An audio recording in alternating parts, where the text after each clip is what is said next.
Liz, you had quite a long career in the BBC, I think. You joined it really in the mid 60s when it was a very different organisation from what it is now. And Absolutely. probably different from when I was there because I joined in 69. So, what did you do before you I was joined? at school. I joined the BBC in September 64 when I was just about to be 19. And I went on a course for clerks, which was 12 weeks at the Langham, Hmm. learning how to type and learning about the BBC and what sort of organisation it was. And then the plan was that after that they placed you in different departments. I got paid £650 a year to start with. I think it went up to about 800 about 6 months later. Um, and so I joined then straight from school. You must have impressed them. What interviews did you have? I had one interview. The background to it is that when I left school in 64 and I was at the local grammar school in South London, there were about 20 girls, all of whom were pretty bright, and only two of them went to university because it never sort of entered anyone's head that we should be going to university. So we all did you had choices. You could do typing and shorthand and do the secretarial courses and in the lower six, and then you left and went out. And if you were brighter, you did your A levels, and then you became a teacher. Basically, I don't think they really thought much beyond that. There was no careers advice at all. Anyway, so off I went to be a teacher, and failed to get into the teacher training college I went to. So I was so upset about Oh, that. I thought, well, actually, I don't really want to be a teacher anyway. And my mother, who was at some local club with a woman whose husband was at the BBC, she said, well, why don't you go and do something fun, like work at the BBC? The school didn't know anything about recruitment at the BBC, but she knew that there was this course for girls and boys who had done A levels. I'm never entirely clear what the end result was going to be, that you'd end up in a sort of some clerical position, which is in fact what I did. So I did that for about 12 weeks, and I learnt to type at the Langham, which was then a BBC building. And then from there, I did various jobs around the BBC. I worked in the transcription service, which was over at Kensington House, where we used to send tapes to Africa of BBC programmes. I mean, it's like the Dark Ages thinking what was about the it. transcription unit then? How Well, big was it? And who? well, it was pretty big. I mean, there were probably about 30 or 40 people employed in it, and so there were the clerical floor where we just sort of packaged everything and brought tapes in which had to be packaged, and then there was a downstairs basement area which was full of sort of what we called the brown coats, and a man called George who ran the place with a reign of terror, who used to send the tapes all over the world. And it was quite fun. That was my first job at the BBC. Right. So they copied programs and sent them around the old Exactly. empire, Exactly. presumably. The Yeah. old empire. It literally was the old empire. Yeah. It felt very much like the old empire too. And of course, a lot of these old tapes end up by being the only copies of, some sort of comedy series or something like Dad's Army. Well, they're probably in Uganda or and somewhere. they get mysteriously found. Yes, Yeah. exactly. Okay, well, that was quite fun. So I did that. Then I worked in the bookings department for artists, which was pretty tedious. Then I went on to pictorial publicity, which was at Bush House, which again was actually rather interesting because Bush House was quite an interesting place to be. And I liked the woman I was working for, who was a character. But after that, I'm now 2 years in, and I was getting bored, so I left and I went to be an au pair in France for about 6 months. And I came back with a plan to go back and live in France again. But I needed to earn some more money before I could go back. And so when I came back, I did some fairly tedious temporary jobs. And then one day I saw that the BBC publicity department in Cavendish Place was round the corner. So I went in there and said, have you got a temporary job? And they had, in the BBC press office. So that was it. I stayed there, and it was a fabulous job. So I worked for the head of publicity, who was a man called George Campy, who was a big figure in the BBC in the 60s and 70s. And it's in the days when Hugh Green was the Director General, and then Lord Hill arrived as the chairman. So there was all a tremendous kerfuffle going on about all that. And it was a very good place to work. And that's when I started being interested in sort of current affairs, really. And you were dealing with journalists? Yes. That must have been interesting. Yes, I mean, it was a bit of an eye-opener, actually, because they just sat in the sort of the next office to the press office waiting for us to feed them stories. I mean, they weren't exactly sleuth-like. But they were the media correspondents. Yes. I mean, and they did interviews. It was showbiz, basically, and a bit of politicals. But did you have to organise press conferences? Yes. I mean, I remember the press conference when Lord Hill arrived. Which caused a tremendous to-do. Yeah, tell me about that. That was interesting. Hugh Carnton Green, of course, was very liberal and very... That's right. And then Harold Wilson was cross with the BBC for whatever reason, I mean, the way that politicians always are, and brought in Lord Hill, which caused a great deal of upset. The radio doctor. The radio doctor, that's right.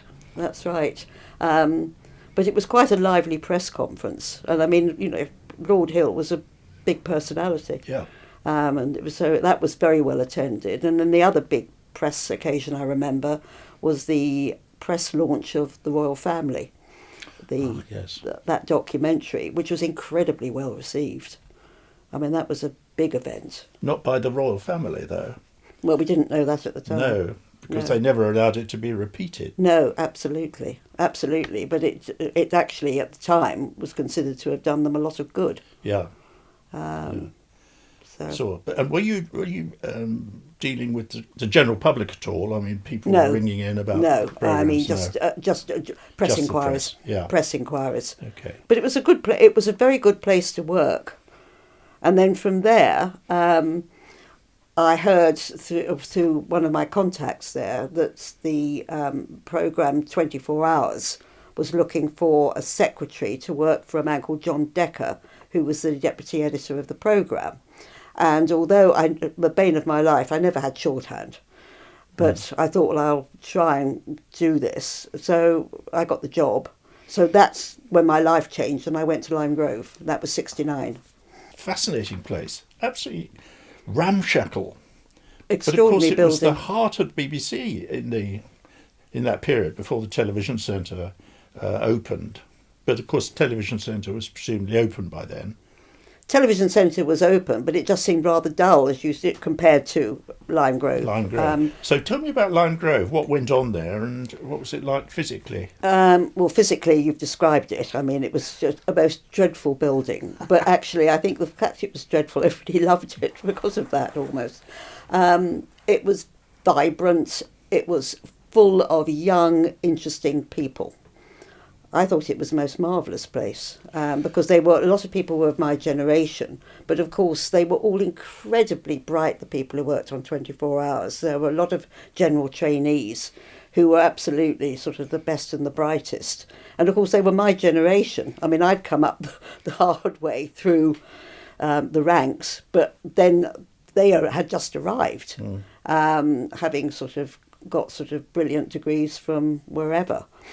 And Lime Grove was, of course, it was news and current affairs by then, was it? No, it was current affairs.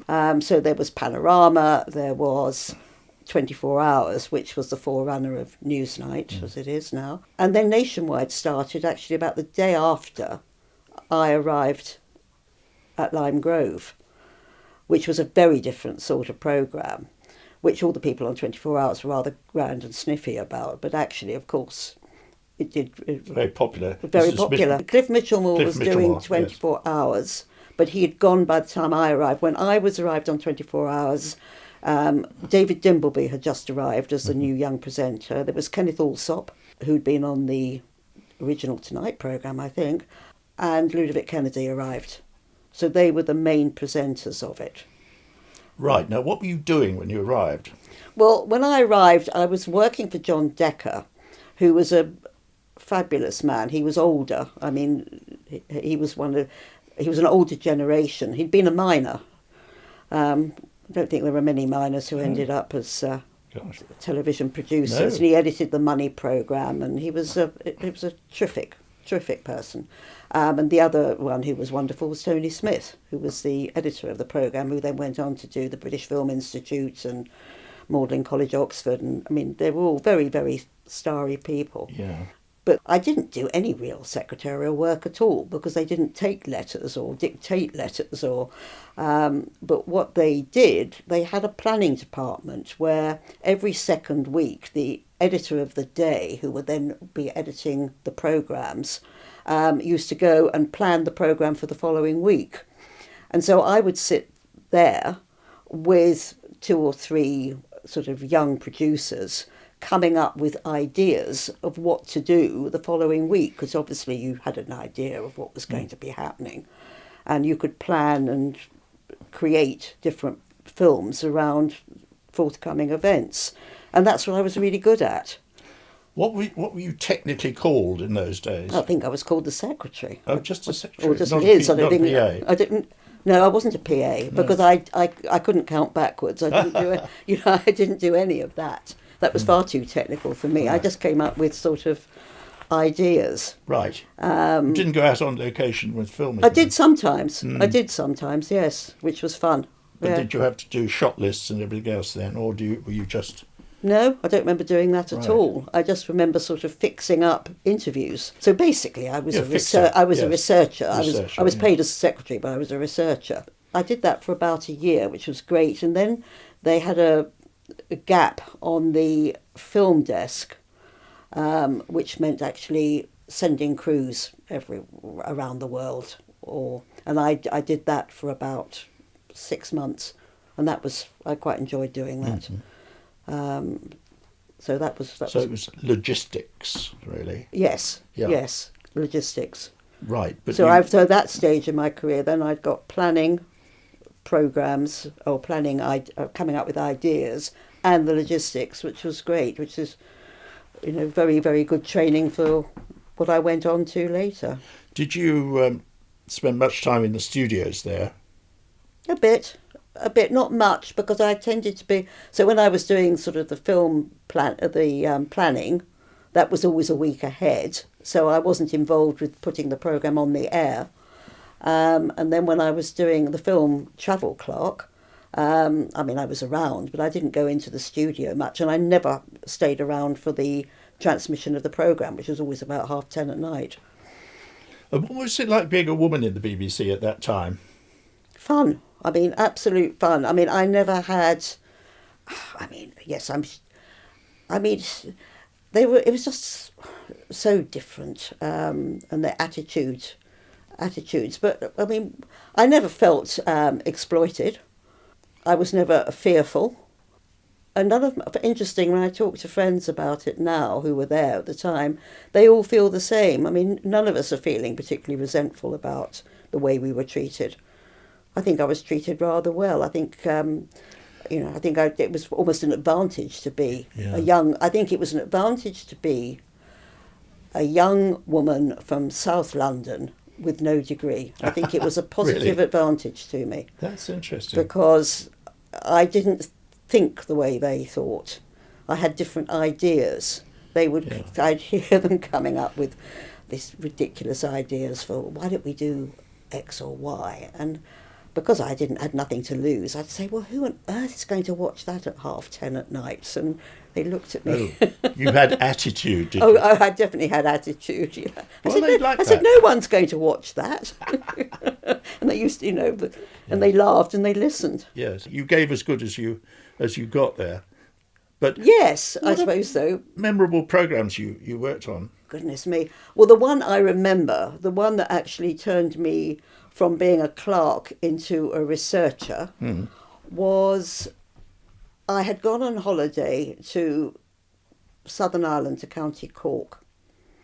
And when I was there, I was staying with some friends, and there was an old lady called Lady Donna Rail, who lived in Donna Rail Court in County Cork. And she had been invaded, really, by a family who claimed to be related to her from America. It was a young man who was dodging the Vietnam draft, and his parents, who were a circus act. Mm. And they claimed to be related to her through some branch of the family and had moved in with her. And she was trying to get rid of them. Anyway, I came back and I was telling a reporter called Bernard Falk about this story, and he was about to go to Ireland, and in those days you used to go off and do a tour because it was economical to do it that way. So he said, "Oh, that's a great story."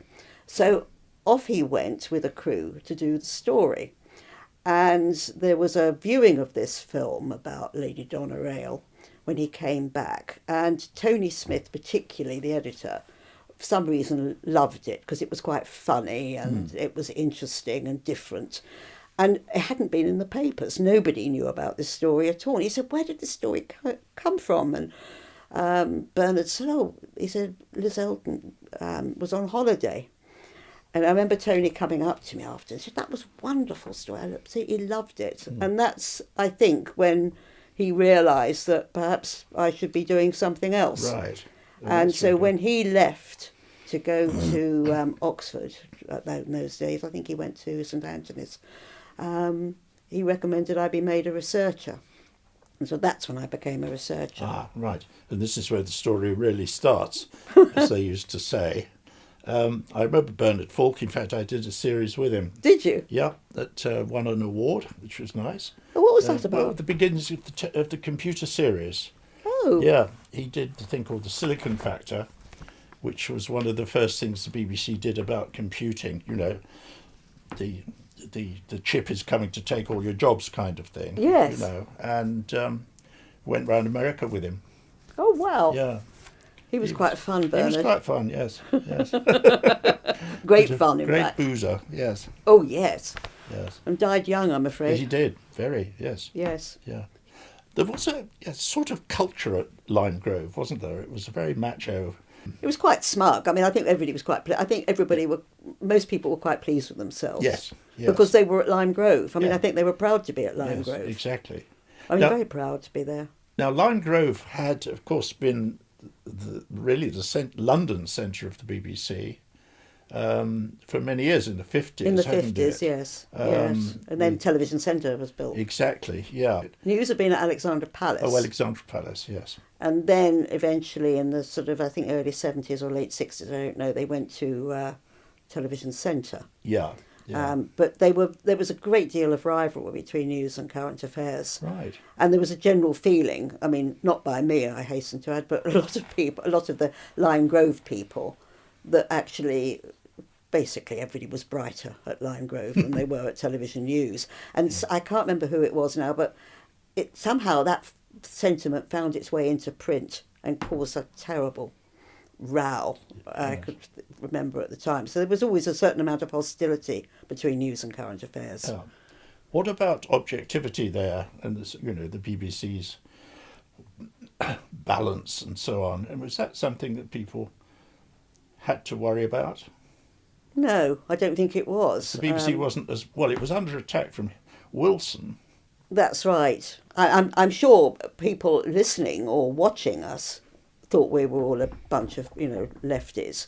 But probably we were. I mean, we were young. Yes. I mean, most people were young. And indeed, today, people working at the BBC are young. Yes. And their attitudes are different than people sort of living in the shires. So you became a researcher, which meant that you could travel first class on the railways, if I remember rightly, researchers and above. Yes, I think that's right. Yes. I don't seem to remember travelling first class much. No, I remember asking about that. And there were all sorts of funny things that you could claim in those days. Well, you did have expenses. I mean, it was another era. It just was, yes. Wasn't it? I mean, and there was a thing called M&TI. Do you remember M&TI? No. Material and Talent Investigation. you got 150 quid a year to spend on theatre tickets. Yes, yes, yes. I remember the theatre tickets. Yeah. It's unimaginable, isn't it now? It? And a free telly. I don't remember getting a free television. Right, okay. I don't remember that, but I do remember the theatre allowance. Yes. So here I am. Here you are. It's 24 hours. 24 hours comes off the air in 72, I think it was, or it might have been 74. And another programme takes its place called Midweek. Yes. Which was literally Tuesday, Wednesday, Thursday with Ludo Kennedy. Yeah. And I worked on that, which I enjoyed working on. And I that's in the days when I did go out filming. And I filmed quite a lot with John Pittman, who was a reporter who'd come from Kensington House, who was a terrific man. And he taught me a lot about how to make films, which I must say I never did very well. I mean, they were perfectly competent, and they were always transmitted, but I had no natural talent for film at all. When I think of some of the people who I sort of went on to work with, who ended up sort of being sort of really quite prominent in the film world, and you know. But you did little sort of 10-minuters. I did 10-minuters, and they were perfectly all right. But you know, I never felt, oh, this is my calling, this is what I must do, because I just knew I was okay at it, but I was never going to be special at it. But this was now heavy-duty current affairs. What sorts of subject areas did you specialise in, or do you do everything? Well, I did a bit of everything. In the midweek days, it was much more featurey. I remember doing 2 or 3 films with John about searching for your parents, because the law had just changed and it meant that adopted children could find who their birth mother was. And I remember doing those sort of films. So it wasn't heavy duty, and I wasn't doing... The only politics I did was during the elections, which I did do, where I would work with somebody like Robert Mackenzie. I worked with him quite a bit. Was Fife Robertson still around? Fife Robertson had gone, but I did work with him once at 24 Hours. He was retired, but he'd come back to do a film about something to do with the Hammersmith Palais. I can't remember what it was, but I can remember being at the Hammersmith Palais with Robbie, and all the kids there, of course, knew who he was because they'd grown up with him. And there was this dear old boy at Hammersmith Palais saying, I'm standing here. So that was fun. And the other person I remember fondly from those days was a man called Slim Hewitt, who was a one-man band camera team. And he had been a cameraman for Movietone during the war. And he was still used by 24 Hours, not by midweek days. I think by then the unions had got very fed up with him because, of course, they was wanted large undermining crews. them. Yeah. Yes, absolutely. So I mean, everybody, if people could take Slim with them, they would, because it was a one-man band and he was fun to be with. But the 24-hour days, there were still quite a few people, some not in 24 Hours, but in Lime Grove, who had really been the older generation who'd been there, sort of been in World War II. They'd been, you know, serving. Yeah. And, you know, they'd been cameramen, and it was a completely different generation, particularly in the sort of technical side. The most memorable one for me was when I worked for about a year on a programme about international terrorism with Tom Mangold and John Pennicate, and I was assistant producer, researcher, basically, on it. And that was fantastic because it was a 2-parter for Panorama, and the money had been put up by the BBC and CBS because it was also went out in 60 Minutes. And it was in the days when Carlos the Jackal was very much sort of the main sort of figure on the terrorism front. Yes. I'm not explaining it very well. But I went to the Middle East and set up filming in Iraq, and I did that on my own. Did you? Yes. Did you? And of course there was no health and safety. I don't think anyone knew, apart from the programme team, I don't think anyone knew I was there. Good Lord. But it was fine. Obviously, here I am. How did that work? Who did Well, how it worked was Were that, there any BBC offices there in those no, days? there was nothing in Iraq. I mean, nobody had been in Iraq, journalist, or certainly British journalists, for about 10 years. And I was talking to Tom one day, and we knew that the Saddam Hussein, who was then the strongman, he wasn't even the president, but he was a strongman. We knew he was obviously supporting the PLO there, and that's where the training camps were. And so Tom said one afternoon, he said, "Go along and see Mr. Hadithi at the Iraqi Information Service," which was in Tottenham Court Road. I remember going along. He said, "They won't let you in." He said, "But at least we've gone through the motions of trying." So along I go, and to my horror, Mr. Hadithi says, "Yes, I think I will let you go." So off I went on my own. Literally on your own? You weren't with a reporter? No, because I was setting it up. Yes, setting up, yeah. So off I went to set it up, and obviously the deal was that we would do talk about the Ba'athist revolution and what was going on. Obviously the plus signs of being of Iraq in those days. Yes. So I remember that was the most memorable one I did, I think. And how did you feel when you were there on your own? Well, surprisingly all right. It was before the kidnappings. Yes. I think if it was before the Terry Waite kidnappings, I think if there had been kidnappings, I wouldn't have gone at all. But they were all. I mean, I was honest, as reasonably honest with them about what we were doing. Anyway, they knew full well what we were doing and what we wanted. Yes. And it was obviously in their interest then, for whatever reason, to let us in. And I just happened to turn up at the right moment. And did you go back with Tom No. Mangold to... No, I didn't go back because I didn't need to. I mean, it was just a waste of money because he went with John Pennycates, and that's when they were doing the filming. Because you set it all I'd up. set it up. I'd set it What up. sorts of things did you have to set up?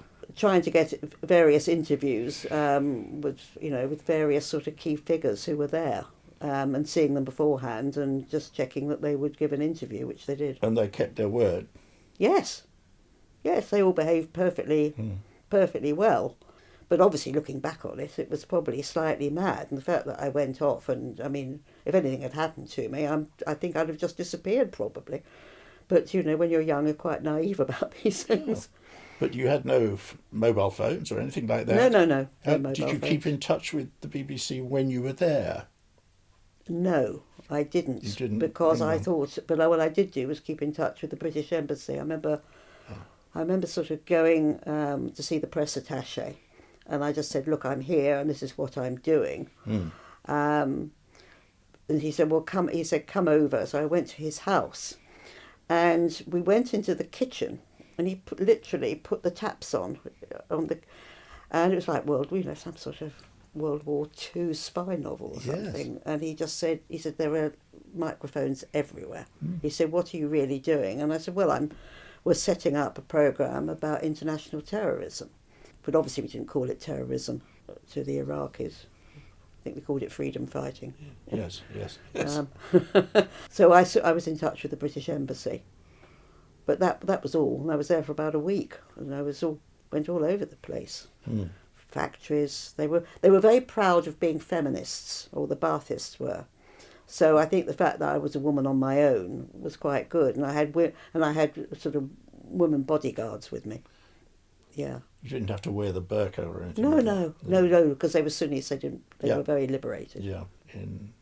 So after that was in about 1978. I was then going to go to Panorama, but I was talking. John Gow called me, and he was then head of the department, I think, and he said, "I want you to go to Nationwide," which I was not happy about, because I just thought, well, after sort of doing all this, why would I be going to Nationwide? And it's a bit lightweight. I thought so. But actually, you see, they really looked after you quite well, the BBC in those days, I think. And he just said, "Look," he said, "I know love," he always said love, I said, "that you don't want to do this, but actually it will broaden your CV. I don't think he said CV, but that's what he meant. And it will be good, and you'll enjoy. Yes. And he said, "And you will enjoy it." This is days when personnel were genuinely on your side. Absolutely, and sort of caring about, your life and what you were going to do. And indeed, I did enjoy it. I loved it. I thought Nationwide was huge fun, huge fun. And you did all sorts of things. You did a bit of politics. You did. You met all sorts of extraordinary people who I wouldn't normally have met. People like Roy Orbison, who came in, or David Niven, or just different. I mean, completely different from what I'd done before. Yeah, because it was a magazine programme. It was magazine, and it was fun, and the people on it were jolly bright, and well, at Lime Grove, of course, they're always bright. So, when did you become elevated to become a producer? Nationwide. I think it was Nationwide. Right. Yeah. Yes. And how much did that change what you were doing? Not at all. Made absolutely no difference. Really? Just actually sort of put my money up and my pension up.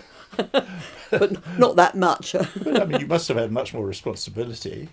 You would be in charge of complete programmes, wouldn't you? Or... Well, I was in charge. So on Nationwide, because it was such a huge programme every night, we would have an editor of the day and a deputy editor of the day. And I was a deputy editor of the day. So obviously you had huge responsibility then. So, you were clearly climbing up a very important ladder. This was real core BBC stuff.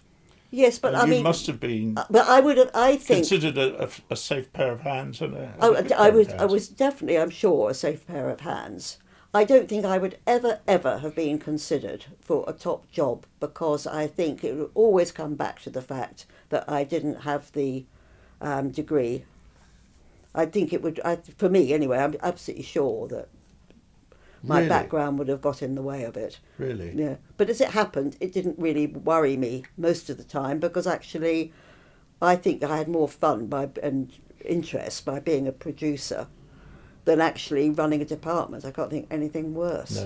No. Much more fun to be actually making programmes. Of course. Well, that's famously, of course, what happened to David Attenborough. He became director of programmes and hated it. Yes. Then went to back to the jungle. Oh, I had now that's a little side note that I've still got a letter from David Attenborough to say that I had won a merit award for being, I don't know, a jolly good person or something, signed, and he said, and he wrote on it, "I am delighted about this," and signed it. Very nice. Can you imagine that happening at the BBC these days? Hugh Weldon, of course, was around, and he used to have lunches for producers, PAs and things. Yes. And they would talk ideas. Oh, I bet he was terrific at that. He was terrific, yeah. I did see him in action once. I was at somebody was leaving, I can't remember who, and I was in that 6th floor suite, and he'd sort of bustled in and stood on a chair and just delivered sort of 10 minutes of wonderful sort of speech about whatever it was, whoever it was, but just terrific. No notes. There aren't BBC people like that anymore, I'm afraid. Quite. I'm afraid that's sadly the case, isn't it? But he was terrific, I think. Yeah. You'd married Donald. Yes, I'd married Donald McCormick, who was the editor. Yes. Who was the presenter on the Tonight programme. Yes. Now, was there a conflict there? Because I thought you weren't supposed to work in the same department as your spouse. Well, in those days. Yes, I think there were, but it wasn't a conflict because we tended not to work on the same programmes. Right. In fact, we didn't work on the same programmes. Okay. And so after Nationwide, I had my first child. And then after she was born, I was asked to go to Question Time, which had just started. In fact, it had been going about 6 months, and Barbara Maxwell was the editor of it. And they were changing producers for reasons I cannot remember. And they asked me if I would go and be her number 2, which was terrific. And that was a very, very good job. Indeed, I was on Question Time for about 2.5 years, and then Robin had a heart operation, and he was going to be off for 3 months, and they asked Donald to present Question Time. And at that point, I wasn't as upset about it because I'd been doing it quite a long time, and that was a decision to move me But actually, I would have wanted to have moved anyway. Anyway, yeah. And at that point, Ronald Neal, who had been at Lion Grove, had become editor of television news, and he asked me to go to news, and that's when I sort of switched from Lion Grove. Now, was this when news joined up with? Yes, Current news Affairs? was starting to. It was joining up much more with current affairs at that point, because Newsnight had started, which, if you remember, was the combination of the talents of news and current affairs. Ah, I didn't know that. That's interesting. Yeah, that was George Carey who founded it. That was the first amalgamation of news and current affairs. And then I think, I'm trying to remember the details of it, but Sue Lawley, who had been on Nationwide when I'd been there, she was asked by Ron to go to news to present the 9 o'clock news. And again, that was all part of the sort of bringing together of news and current affairs. So that was really the beginning of it all. And then I went across as a news organiser, television news, which was in about 1984, I think, 5. Was there any resistance to the two Us. departments joining? I think the news people resented us quite a lot at the beginning, but I'm sure they did. It was pretty difficult. I mean, so I left Question Time. I went to television news, and my job in news intake was to bring stories, domestic stories, into the building. So you'd have about, I don't know, let's say 4 or 5 crews and 4 or 5 reporters on a daily basis, and you had to assign different crews to different jobs, and obviously keep things back for reaction to things. And So you moved to Television Centre for this? I moved to Television Centre at that point. Yes, On the- but I think that there was a brilliant man called Chris Kramer, who yes. was the head of news gathering. He was a really terrific Yes. fellow. He was the one who was involved in the siege, the Iranian siege. He'd not been one of the Balkan Street, the other one. Oh, yes. The Iranian siege, Embassy. the Iranian embassy siege, and he had he became sort of reasonably well known after that. So he was the head of news gathering, and he was really good, and he was very nice to me and good to me. Very abrasive, but I quite liked that. But the crews were pretty difficult. It was that was chauvinistic. News was chauvinistic, very much so. Really? Whereas current affairs crews had not been.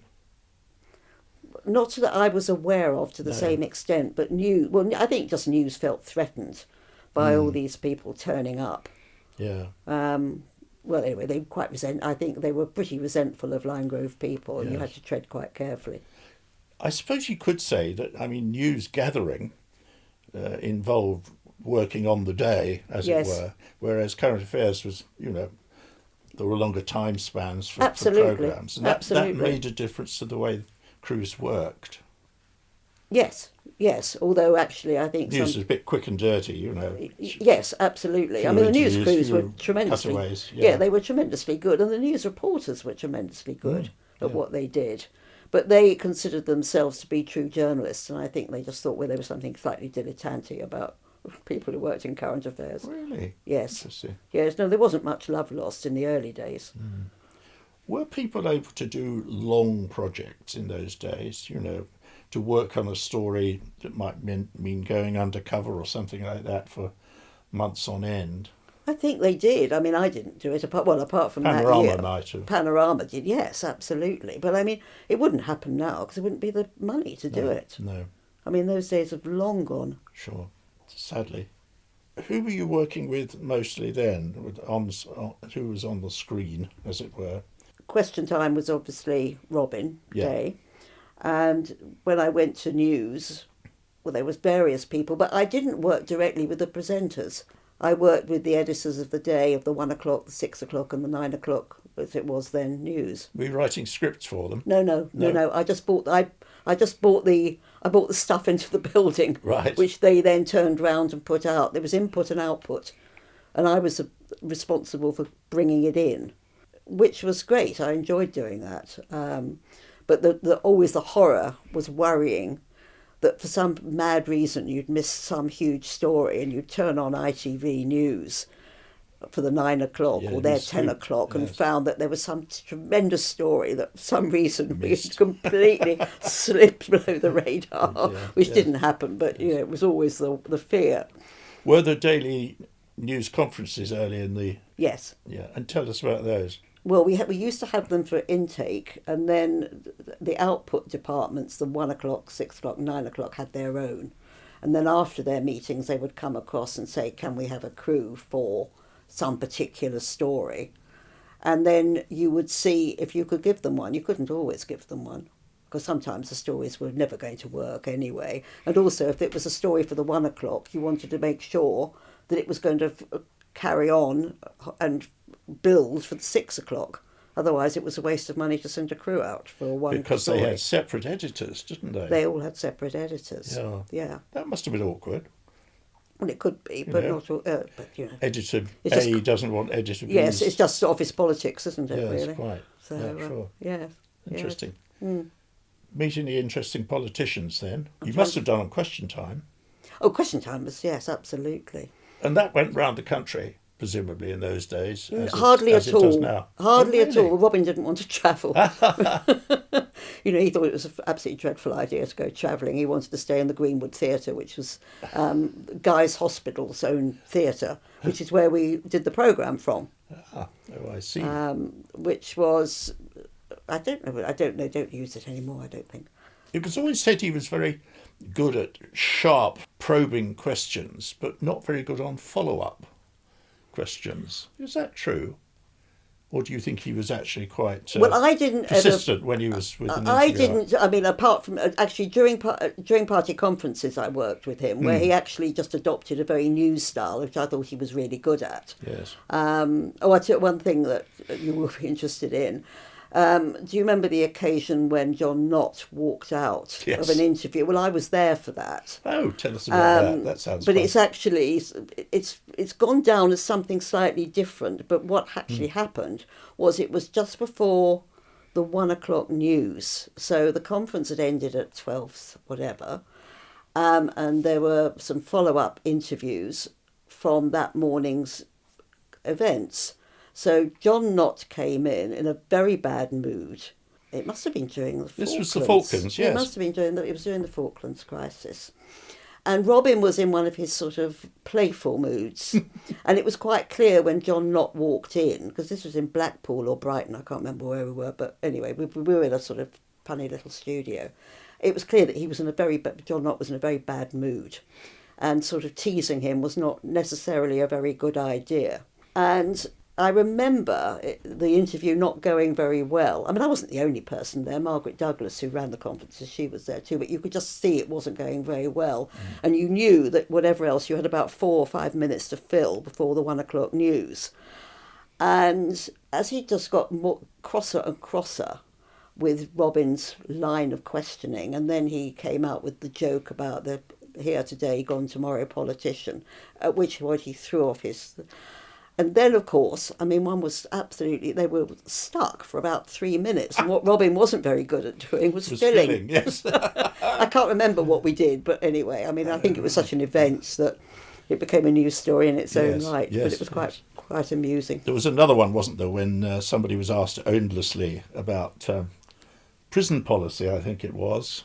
And it was asked 13 times. I can't remember who... Oh, that was Jeremy Paxman on Newsnight. That was Paxman, yes. That was... But one of the reasons that happened was that they'd lost a story. There was something that was due to... is that true? I didn't know that. They had to... I never knew that. He filmed by asking the same question. Oh, I thought it was just Jeremy coming up with a wheeze. Maybe. Who knows? I think it's... Probably an apocryphal story here. Yes, I don't know. I don't know about that. Right. Question Time, you met pretty well everybody of the day, because when Barbara started it, and it was before the Spin Doctors, you would ring up the departments and speak to the department press officer and say, can I have X or Y, or the Chancellor or whoever? Yeah. And it never went through number 10 at all. So you could bid for whoever you wanted. And the chances are you'd get them, because it was considered to be prestigious to be on Question Time. I mean, it wasn't difficult to book people.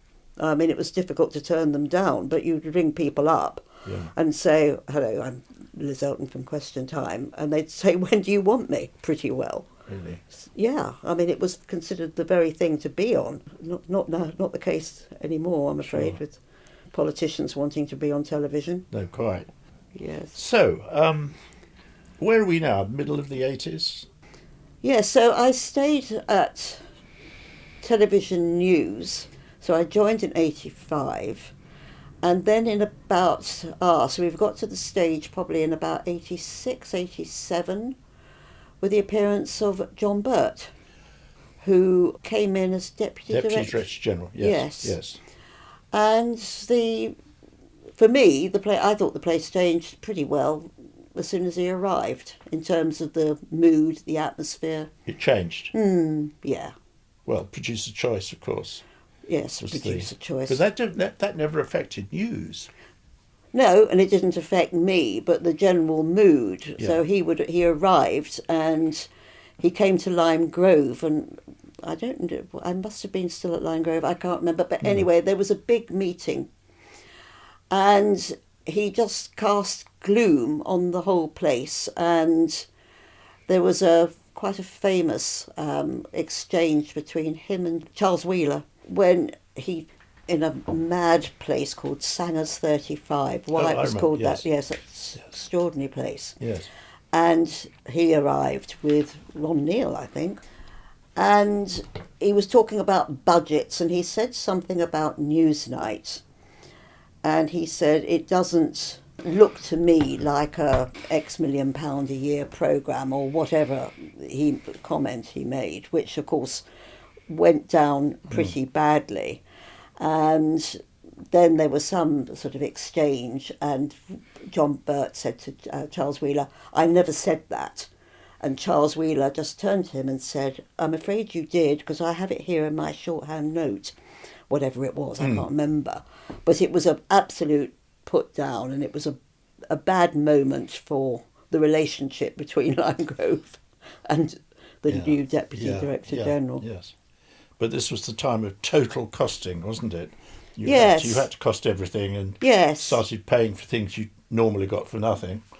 You know, like library access and music and... Yes, I mean, there is no doubt the place was quite slack with costing. We all knew that. Yeah. And you knew that actually something probably would have to happen to, I don't know, BBC became more accountable. I mean, clearly that had to happen.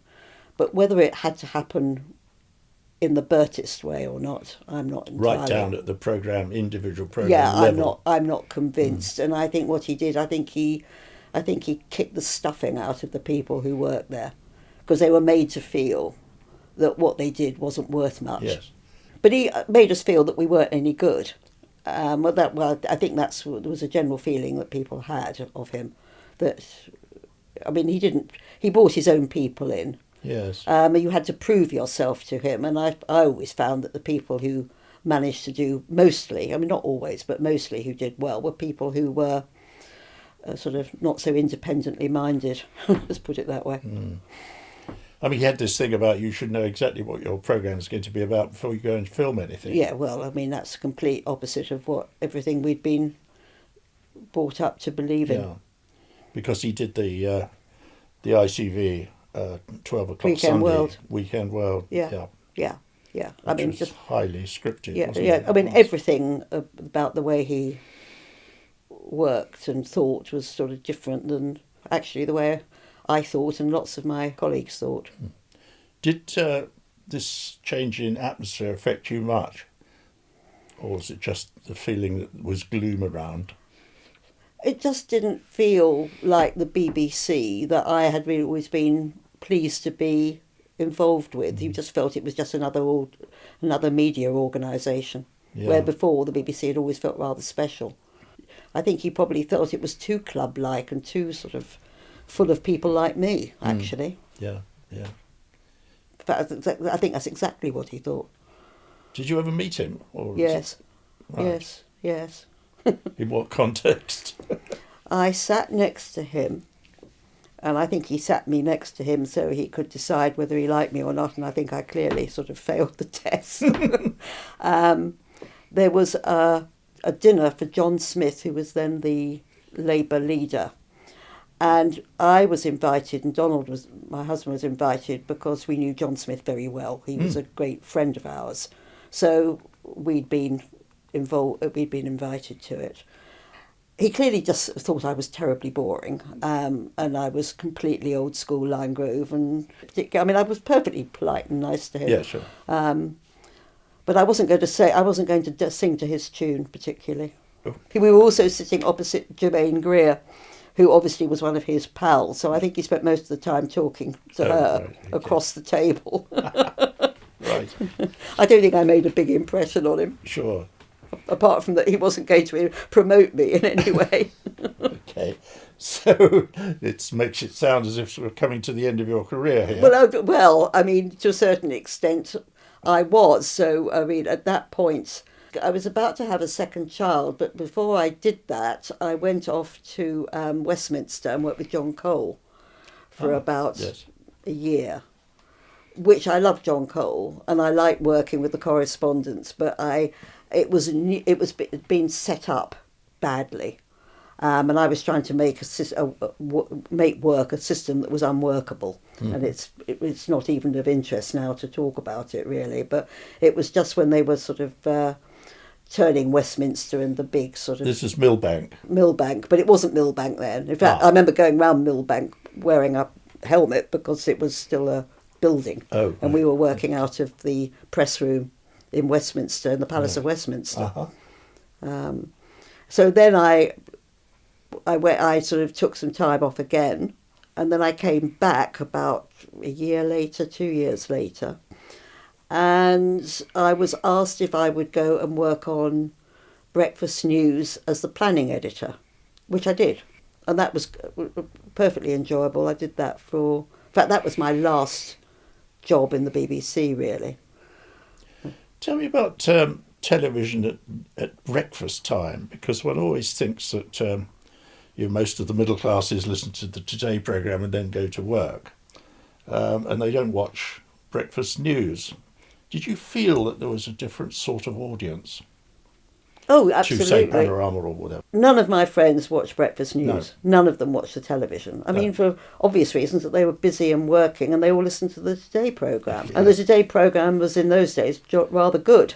Brian Redhead was probably still there. Well, it was John Humphreys, in fact, when I was there. Yes. Redhead had gone. But it was Humphreys and Nocty, and I think Sue McGregor was still there.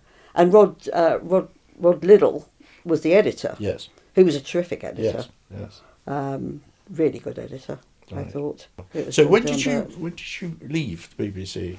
I left in 1997 because Greg was, who I knew, well, that's why I'm calling him Greg, because I did know him a bit through other reasons.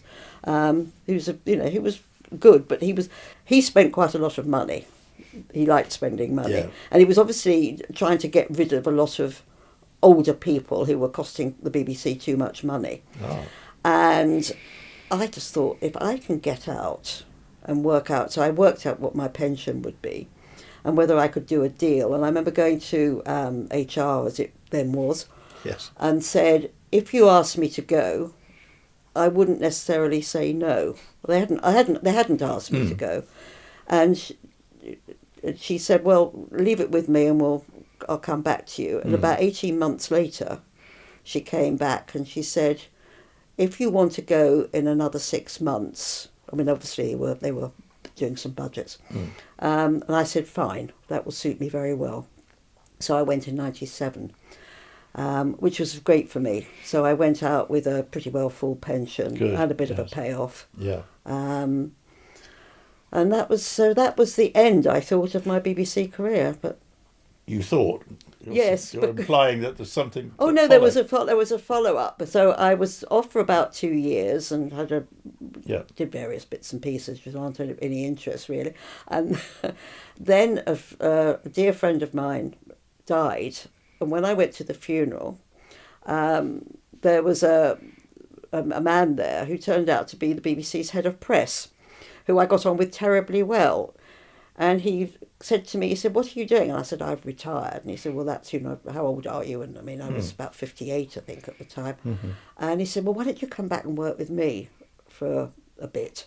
Because I'm looking for someone, So I went back to the BBC and to the press department, which, of course, where I'd been in 1968. Yes. That's quite. Had it changed? Oh, my goodness, completely and utterly. Completely and utterly, because by then, whereas, I was in the days of typewriters and phones and extensions. Yes. Now, everything, people didn't speak to each other. I mean, you'd be sitting in one corner of a room and you'd be emailing somebody in the other corner. Yes. I mean, nobody spoke. Isn't that odd? Well, Yeah. People don't. Perhaps they do now. Perhaps they do now. Perhaps they don't. They're all working at home, probably. Well, they were working at home, yes. So you had another 2 years. I did another 2 years. Mm-hmm. And then I left when I was 60, because I think then I had to be 60. I think it was some legal thing. Yes. So that was finally it. Fine. And did you, looking back, which was the most memorable time? I think certainly the early days on 24 Hours. As my husband always said, he said that was your university. And it was, really. I mean, that's where I sort of grew up and met sort of friends for life who are still, those around are still friends for life. That was the most memorable time. Did it make you very political?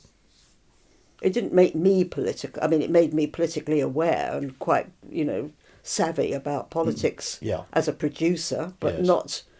It didn't make me. It didn't politicise me. No, not at all. Right, okay. Not at all. But you knew about it. But I knew about it, but it didn't politicise me. But on the whole, I think you, certainly in the earlier days, you were very proud to work for the BBC. Oh yes, and my parents thought it was the most wonderful thing that I was working for the BBC. Yeah. I mean, it was considered a really quite big deal working for the BBC where I came from.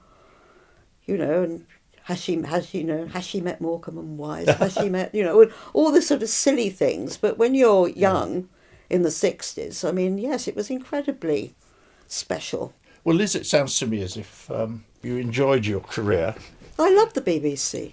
I love the BBC, and I'm really sad that I think people who work there now don't love it, and they don't feel it's special. Yes. Perhaps they do. I hope I'm wrong. But I hope you're wrong, yes. I hope I'm wrong, but it's just different. Well, thank you very much for doing this. I hope you've enjoyed. Well, I hope I've thinking given about you the everything. past. Yes, I loved it. It's lovely because it was good to remember.